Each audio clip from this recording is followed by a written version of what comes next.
Hello दोस्तों, जय हिंद। Myself Waris sir, you're welcome to our YouTube channel the Waris Academy. दोस्तों, आज हम शीटेट जो है जुलाई 2020 को लेकर ईवीएस जो है अध्याय 2 पर चर्चा करेंगे। एनसीईआरटी जंतु और पक्षी, ये एनसीईआरटी 6 to 8 और 1 to 5 के एनसीईआरटी ईवीएस के बुक से ये लिया गया है। इस पर हम पूरे जंतु कौन कौन से प्रश्न बनते हैं और पक्षी से इस पर हम चर्चा करेंगे। यहाँ से आपको 3 से 4 नंबर जो है आपका जो है ईवीएस पार्ट में शीटेट में आपका बिल्कुल क्लियर हो जाएगा। तो आप इसे पॉइंट टू पॉइंट कॉपी में लिखते चलिएगा।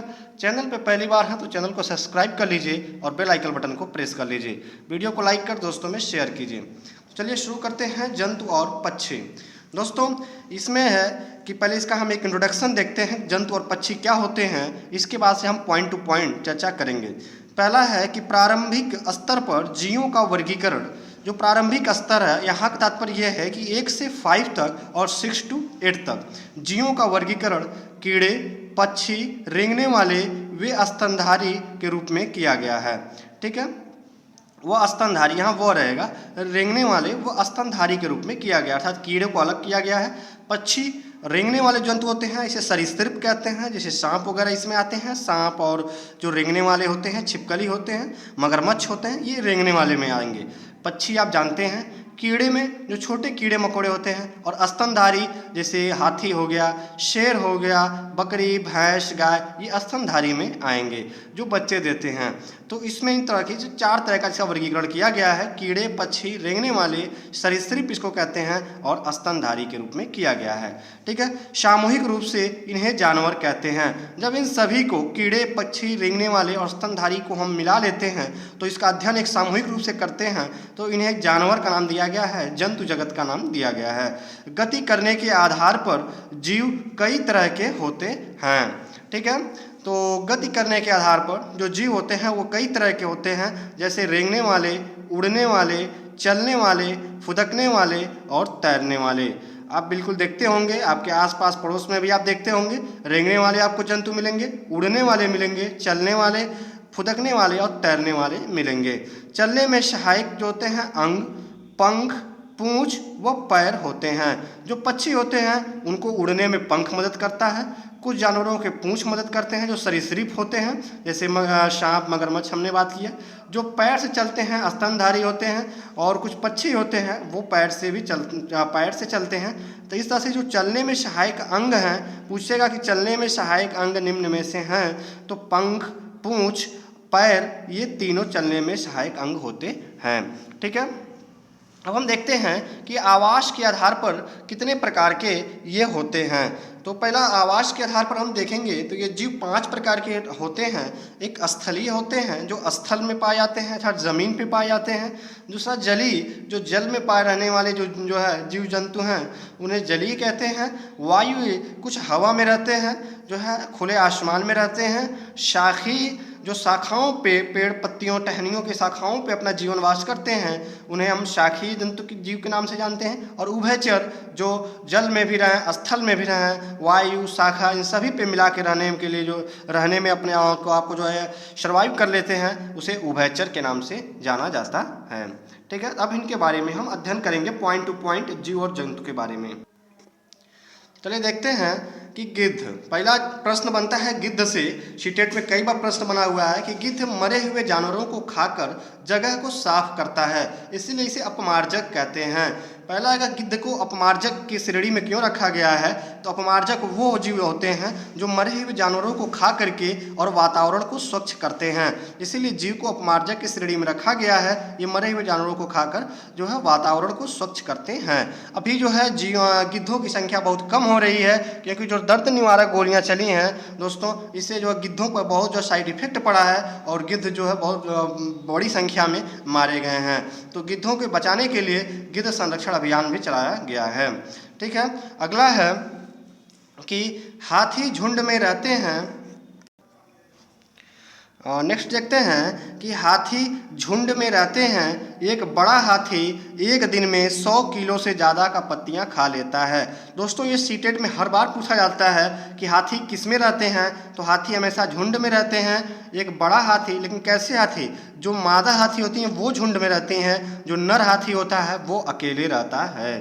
ठीक है, एक बड़ा हाथी अर्थात एक जो बड़ा हाथी वयस्क हाथी है वो एक दिन में 100 किलो से ज़्यादा की पत्तियां खा लेता है। ये सीटेट में पूछा गया है कितने किलो पत्ती खाता है, तो बहुत लोग 200 किलो लगा के आए थे, जो गलत था। 100 किलो पत्तियां और टहनियाँ दोनों जो है वो खा लेता है। और हाथी जो है पूरे 24 घंटे में केवल 2 से 4 घंटे ही सोता है, बाकी उससे 20 से 22 घंटे समय उसे 100 किलोग्राम पत्तियों को पचाने में लग जाता है। ठीक है, तो कितने घंटे सोता है? 2 से 4 घंटे ही सो पाता है। नेक्स्ट है कि बुजुर्ग हथनी झुंड की नेता होती है। हमने बताया कि जो मादा हथनी होती हैं वो झुंड में रहती हैं, तो जो बुजुर्ग हथनी होती है वो झुंड की नेता होती है। 10 से 12 हथनियाँ और बच्चे एक झुंड में रहते हैं। जो पुरुष हाथी होते हैं, मादा हाथी होते हैं, वो 15 साल के होते ही झुंड को छोड़ करके अकेले जो है चले जाते हैं और अकेले जो है जंगल में घूमते हैं। ठीक है, नेक्स्ट हम देखेंगे कि जो हाथी होता है, नर हाथी, वो 14 से 15 साल की आयु तक इस झुंड में रहता है। फिर वह झुंड को, मादा हाथियों के झुंड को क्या करता है? वो छोड़ देता है। हमने आपको पहले ही बताया है। ठीक है, नेक्स्ट देखते हैं कि 3 महीने के हाथी के बच्चे का जो वजन होगा वो 200 किलोग्राम का हो जाता है। ये आप पॉइंट टू पॉइंट कॉपी में लिखेंगे तो निश्चित रूप से एग्जाम तक रिवीजन करने में आपको जो है फ़ायदा होगा। हाथी को केला बहुत पसंद है। अब देखिए, हाथी को केला खाना क्या होता है? बहुत पसंद है। हाथी को पसीना नहीं आता, वो पृथ्वी स्थल के सबसे बड़े स्तनधारी जीव में गिना जाता है। सबसे बड़ा स्तनधारी की बात किया जाए पृथ्वी पे तो सबसे बड़ा स्तनधारी जो जंतु होता है वो हाथी होता है। ये जो है पसीना इसको नहीं आता है। ओके, चलिए नेक्स्ट देखते हैं कि कंगारू और चूहा। आपने देखा कंगारू, जो ऑस्ट्रेलिया कंगारुओं का देश कहा जाता है, ऑस्ट्रेलिया में अभी जो है जंगल में आग लगी थी, बड़ी संख्या में कंगारू मारे गए थे। तो कंगारू और चूहा कभी भी पानी नहीं पीते हैं। ये कभी भी पानी को नहीं पीते हैं दोस्तों। ये एक फैक्ट है जो सीटेट में पूछा गया है। चलिए नेक्स्ट देखते हैं, हमारा राष्ट्रीय पशु टाइगर है। दिनों दिन इनकी संख्या कम हो रही है। टाइगर की संख्या कम हो रही है, तो इनके संरक्षण के लिए 1 अप्रैल 1973 से एक अभियान चलाया गया, प्रोजेक्ट टाइगर योजना। प्रोजेक्ट टाइगर योजना के अंतर्गत बाघों के संरक्षण की शुरुआत की गई। ठीक है, नेक्स्ट है जानवरों के समूह को झुंड कहते हैं। हाथी, कुत्ते, हिरन, ये सब किस में रहते हैं? झुंड में रहते हैं। आप जब भी देखेंगे तो हाथी झुंड में होगा, कुत्ते भी झुंड में रहते हैं। हाथी झुंड में रहते हैं, कुत्ते, हिरन ये झुंड में रहने वाले जंतु हैं। ठीक है, तो सीटेट में यहाँ से प्रश्न भी बन सकता है। अगला है, बगुला भैंस पर बैठकर उसके कीटों को खाता है। पूछता है कि बगुला भैंस पर क्यों बैठता है, तो इसके 3-4 विकल्प आपको मिलेंगे कारण उसमें। तो आपका जो मेन कारण होगा, जो सही आंसर होगा, वो इसलिए क्योंकि वो अपना भोजन पाता है। भैंस के पीठ पे छोटे छोटे कीट होते हैं, तो वो उनको खाता है और इस तरह बगुले को क्या मिल जाता है? भोजन मिल जाता है और भैंस को कीड़ों से छुटकारा मिल जाती है। ठीक है, नेक्स्ट है, गिलहरी के दांत हमेशा बढ़ते रहते हैं लेकिन घिसने और कुतरने से छोटे हो जाते हैं। ये सीटेट में प्रीवियस ईयर में आया हुआ है कि वो कौन सा जो है जंतु है जिसका जो है दांत हमेशा बढ़ते रहता है और घिसने और कुतरने से छोटे हो जाते हैं। तो बहुत लोग चूहा लगा कर आए थे दोस्तों, ये बिल्कुल गलत आंसर था। सही आंसर था गिलहरी। गिलहरी के दांत हमेशा बढ़ते रहते हैं और घिसने और कुतरने से क्या होते हैं? वो छोटे हो जाते हैं। नेक्स्ट है कि कुत्तों के सूंघने की शक्ति का इस्तेमाल जांच में करते हैं। आप डॉग का नाम सुना होगा, जो सीबीआई जांच होती है उनके साथ कुत्ते भी होते हैं। ये अपने सूंघने की शक्ति के द्वारा जो है किसी भी घटना को सुलझा सकते हैं और सही जो है अंजाम तक पहुंचा सकते हैं। तो इसलिए इनकी सूंघने की शक्ति का इस्तेमाल जो है किया जाता है कुत्तों को। ठीक है, नेक्स्ट है कि प्रसिद्ध बाल कहानियों के लिखने वाले एक बहुत बड़े शिक्षा शास्त्री रहे हैं गीजूबाई बधेका। ये गुजरात के रहने वाले थे। इन्होंने जो है प्राइमरी और उच्च प्राइमरी के लिए इन्होंने बहुत सारी कहानियाँ लिखी हैं बच्चों के लिए। ये भावनगर गुजरात के रहने वाले थे। तो अगर पूछता है कि भावनगर कहाँ है, तो ये गुजरात में है। किसके लिए जाना जाता है? तो गीजूबाई बधेका के लिए जाना जाता है। गीजूबाई बधेका किस लिए जाने जाते हैं? तो प्रसिद्ध बाल कहानियों के लिखने के लिए, प्राइमरी और उच्च प्राथमिक के बच्चों के लिए जाने जाते हैं। ठीक है। तो ये सब प्रश्नों को आप बना करके पढ़ेंगे, निश्चित रूप से आप एग्जाम में सफल होने वाले हैं दोस्तों। ऐसे ही वीडियो हम ला रहे हैं, चैनल को सब्सक्राइब कर लीजिए और बेल आइकन बटन को दबाकर दोस्तों में शेयर कीजिए। ठीक है। पक्षियों को की हड्डी खोखली होती है, उनमें हवा भरी होती है। सीटेट में पूछा गया है कि पक्षियों की हड्डी कैसी होती है, तो पक्षियों की हड्डी खोखली होती है, उनमें हवा भरी होती है। ओके, चलिए सो नेक्स्ट हम देखते हैं, चील पक्षी सबसे ऊंचाई पर उड़ने वाला पक्षी है। वो कौन पूछता है कि वो कौन सा पक्षी है जो सबसे ऊंचाई पर उड़ता है, उड़ सकता है। तो चील और बाज जो है ये सबसे ऊंचाई पर उड़ने वाले पक्षी होते हैं। ये 8 मीटर की दूरी तो है देख सकते हैं।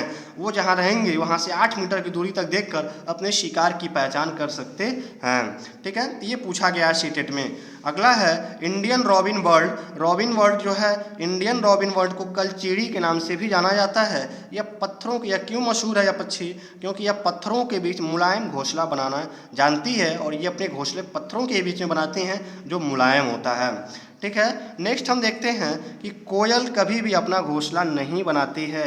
ये भी सीटेट पूछा गया है कि कोयल और कौवा दोनों दे देगा, क्या निम्न में कौन अपना घोंसला नहीं बनाता है। तो कोयल पक्षी अपना घोंसला नहीं बनाती है, वो कौवे के घोंसले में अपना अंडा दे देती है।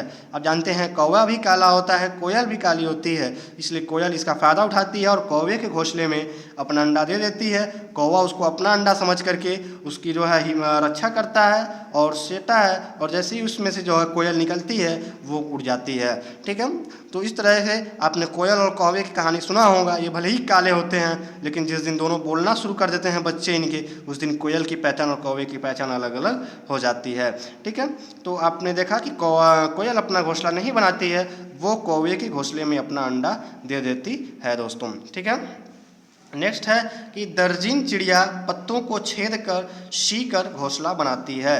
तो दर्जन चिड़िया होती है। दर्जन चिड़िया, आपने दर्जी का नाम सुना होगा। दर्जी का काम क्या है? सिलाई करना, कपड़े को सिलना, कपड़े को जो है सिल करके उसका पोशाक तैयार करना। तो चिड़िया में भी जो है ये दर्जन चिड़िया होती हैं जो पत्तों को छेद करके और उसे सी कर अपना घोंसला को बनाती हैं। ठीक है।